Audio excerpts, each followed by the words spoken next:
Tom's gravesite, supposedly. And it's a bit of a trip getting here, and I'll be back here tonight with maybe 20-30 kids from the Portage store, and they're coming here at like 10 o'clock tonight, and hopefully it's not lightning and thunderstorms, but this is the supposed grave of Tom Thomson, and there's a couple of other graves over here, and I'll do a shot of this beautiful birch tree. This is a huge birch tree. Let's see what time it is.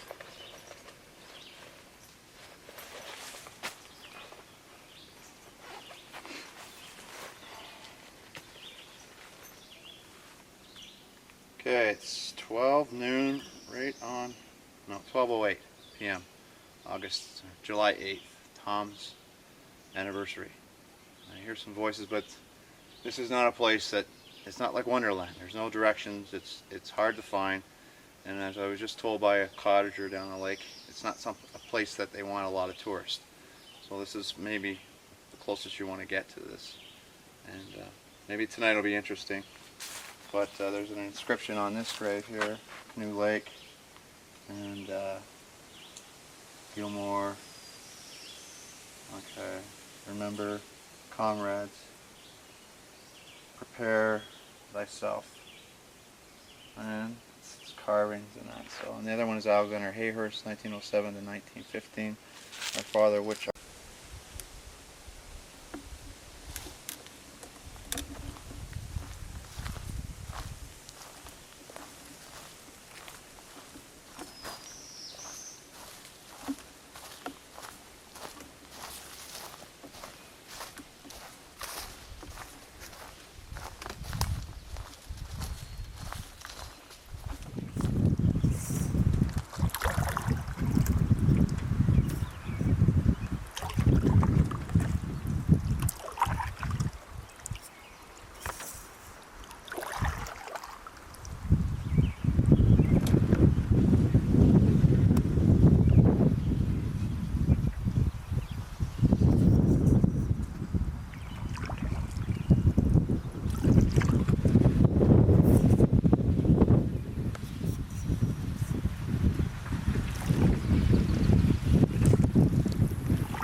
For you that haven't been here before, the grave site behind you has a boy. He was 12. He died of diphtheria, and he was buried here by his parents.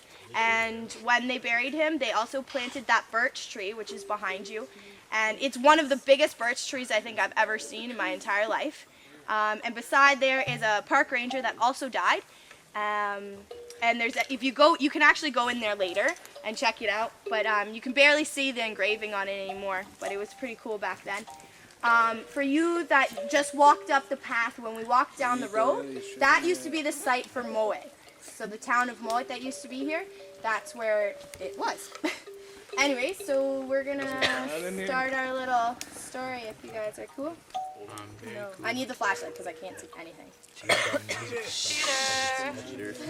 Come on. I can't read in the dark, I'm sorry. Unless you confiscate that.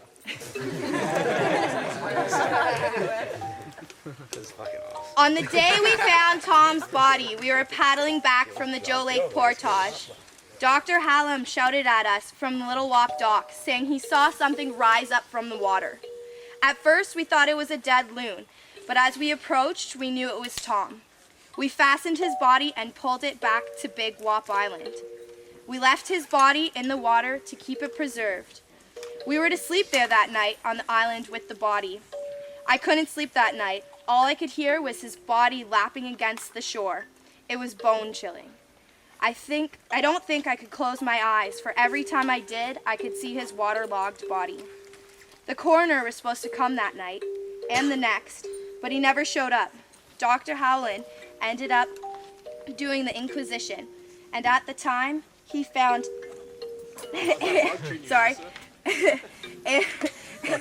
air issuing from his lungs, meaning he was dead before he was in the water. With this news, gossip was flying among the cottagers. Names were named, and a lot of rumors were started. Rumors were started! Started the sound of what actually happened that night. Tom was an amazing guide, and the fact that he was found with fishing line wrapped around his feet 14 times just doesn't add up. All the guests from Moet Lodge saw Tom leaving on his fishing trip that day.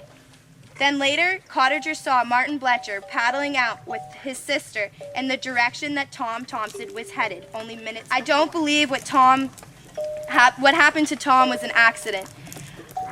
I have seen the way Martin Bletcher looks at Winifred Traynor, almost like he would do anything to have her.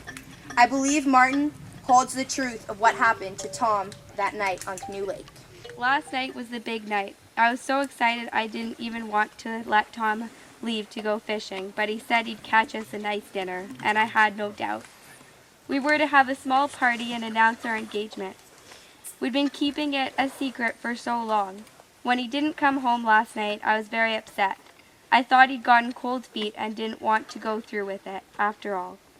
But this morning, when the news came in that they'd found his canoe overturned, I knew something was terribly wrong. Tom was an expert paddler, even in the windiest conditions, and yesterday, when he left, the lake was still as a mirror and not a cloud in the sky. I never would have expected this. Just bring back my Tom safely. July 16th. My worst fears have been confirmed. Tom was found dead this morning, floating in the lake, and it was no accident. I know this. I'd like to get my hands on the man who took him from me. 37, not yet married, and a widow. What now? I knew he'd never have wanted that. Canoe Lake was his whole world, and his spirit will lie here forever. I feel it all around me. I asked some of his friends to come help me dig him up before they get to him so we can keep him where he belongs. We go tonight. Tom appreciated the natural beauty of the park like no one I'd ever met. He would get so excited about a storm or a tree and paint them with an immortality that electrified them.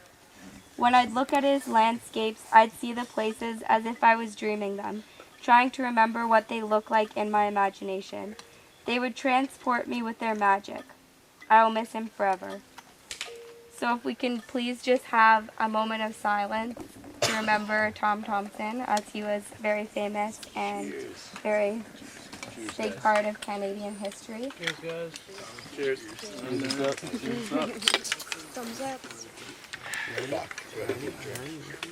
I never found my paddle! I never found my paddle!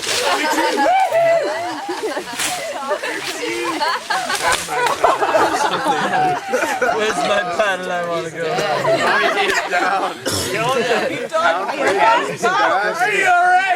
Whole summer here to do everything I want to do, to experience the sunrise and the sunset and listen to all the animals. And I think that's what it was all about.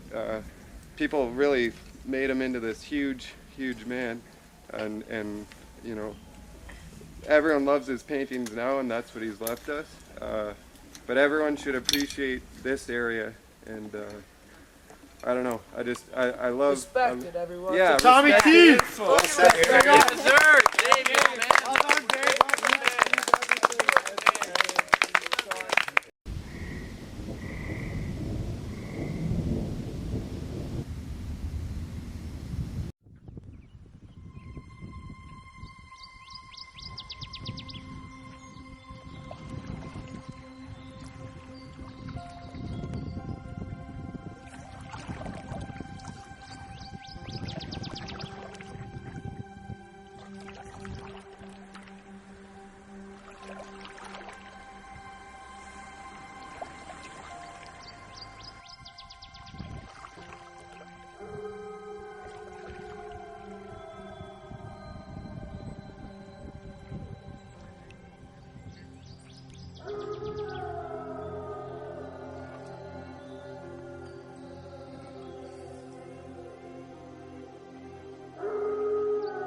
Thank you guys very, very much. Please sign the famous artist book.